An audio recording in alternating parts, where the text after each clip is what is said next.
आप देख रहे हैं उत्तर प्रदेश का साप्ताहिक मौसम पूर्वानुमान का बुलेटिन। न्यूज़ मीडिया मंच यूट्यूब चैनल और मौसम तक फेसबुक पेज पर उत्तर प्रदेश के किसान साथियों और मित्रों, स्वागत है आप सभी का इस वीडियो में। इस बुलेटिन में हम बात करेंगे 24 से लेकर 30 दिसंबर के बीच के मौसम की। 30 के बाद 31 दिसंबर और उसके बाद साल 2024 का समापन, 2025 की शुरुआत हो जाएगी। इस सप्ताह या कहूँ कि इस पूरे सीज़न में मानसून की विदाई जब हुई थी 30 सितंबर को, उसके बाद से उत्तर प्रदेश में बारिश में बहुत कमी रही है। तो मानसून जब से लौटा है, मानसून की वापसी के बाद, मानसून के दौरान भी उत्तर प्रदेश में बारिश बहुत अच्छी नहीं हुई थी। मानसून के जाने के बाद से भी 90-95% की कमी अधिकांश ज़िलों में बनी हुई है और पूरे राज्य में लगभग 94% की कमी है। हालाँकि कल कुछ जगहों पर बरसात हुई, 23 दिसंबर को आज भी बारिश की संभावनाएँ रहीं। औरैया में आज बारिश हुई है, कुछ जगहों पर और बारिश की संभावनाएँ बनी हुई हैं, जिसमें शाहजहाँपुर, लखीमपुर खीरी, सीतापुर, बहराइच, बाराबंकी, गोंडा, अयोध्या, सुल्तानपुर, प्रतापगढ़, कौशाम्बी, चित्रकूट, फतेहपुर, बांदा, महोबा, हमीरपुर, झांसी, जालौन, उन्नाव, लखनऊ, इटावा, मैनपुरी, इन भागों में, मध्य भागों में कुछ जगहों पर आज बारिश हो सकती है।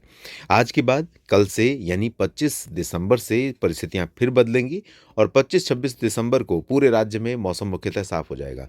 25 को बेसिकली हवा की रफ्तार कम रहेगी, हवा में नमी क्योंकि बरसात में हो रही है, और ठंडी हवाएं जैसे ही पहुंचेंगी, टेम्परेचर जैसे ही गिरेगा, तो आप देखेंगे 25 नवंबर को कई जगहों पर कोहरा मध्यम से घना हो सकता है और कई जगहों पर सुबह के तापमान में गिरावट होने से मौसम ठंडा हो सकता है, लेकिन दिन में ठीक रहेगा।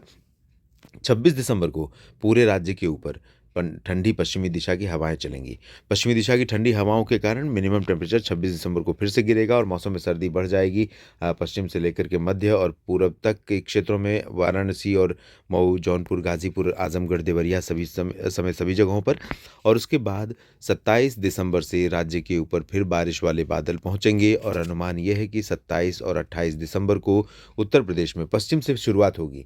बादलों का पैच इसी तरह से पश्चिम से ही आएगा और पश्चिम से ही आगे बढ़ेगा। तो पहले पश्चिमी ज़िलों में थोड़ी बहुत संभावना 27 को बनेगी और उसके बाद इसका असर हमें मध्य क्षेत्रों में 28 तक दिखाई पड़ेगा। 27-28 में पूरे राज्य में कई जगहों पर बारिश की संभावनाएं बन रही हैं। इंटेंसिटी भले कम रहेगी, लेकिन कई जगहों पर वर्षा की संभावना है। तो लाइट रेन कई जगहों पर, एक दो जगहों पर मध्यम बौछारें गिर सकती हैं और इसके कारण हो सकता है कि आपकी जो बारिश की ज़रूरत है या जो सिंचाई के लिए आप बारिश की प्रतीक्षा कर रहे हैं, फसलों की बेहतरी के लिए प्रतीक्षा कर रहे हैं, वो प्रतीक्षा कुछ हद तक कुछ ज़िलों में पूरी हो जाए। सभी ज़िलों में सभी जगहों पर पूरी होगी ऐसा नहीं है, क्योंकि ये मानसून सीज़न है नहीं, इसमें बादल इतनी ज़्यादा मात्रा में पानी लेकर आते नहीं हैं, तो बहुत ज़्यादा संभावना नहीं है, लेकिन थोड़ी बहुत बारिश हो सकती है, उससे कुछ आवश्यकताएँ पूरी हो सकती हैं। उसके बाद 29 और 30 दिसंबर को फिर से मौसम बदल जाएगा और चलेंगी पश्चिमी दिशा की हवाएं। पश्चिमी दिशा की हवाएं मेरठ और मुरादाबाद, सहारनपुर, आगरा, अलीगढ़ से लेकर के लखनऊ, कानपुर, झांसी, बांदा, कौशाम्बी, वाराणसी, जौनपुर, देवरिया, गोरखपुर, कुशीनगर, इन सभी भागों तक चलेंगी। तो 29 और 30 दिसंबर में पूरे राज्य में पारा गिरेगा और कोल्ड वेव जैसी कंडीशन बन सकती है। उत्तर प्रदेश के साप्ताहिक मौसम पूर्वानुमान के इस बुलेटिन में अभी इतना ही। मेरे साथ बने रहिएगा मौसम तक चैनल और न्यूज़ मीडिया मंच यूट्यूब और मौसम तक फेसबुक पेज पर। ये जानकारियाँ दोस्तों, किसान भाइयों, अगर आपको ठीक लगती हैं तो शेयर करते रहिए अपने सोशल मीडिया हैंडल्स पर, नेटवर्क्स पर, ताकि वीडियो अधिक से अधिक संख्या में लोगों तक पहुंचे। और अगर आपने चैनल को सब्सक्राइब नहीं किया है तो ज़रूर कर लीजिए। धन्यवाद।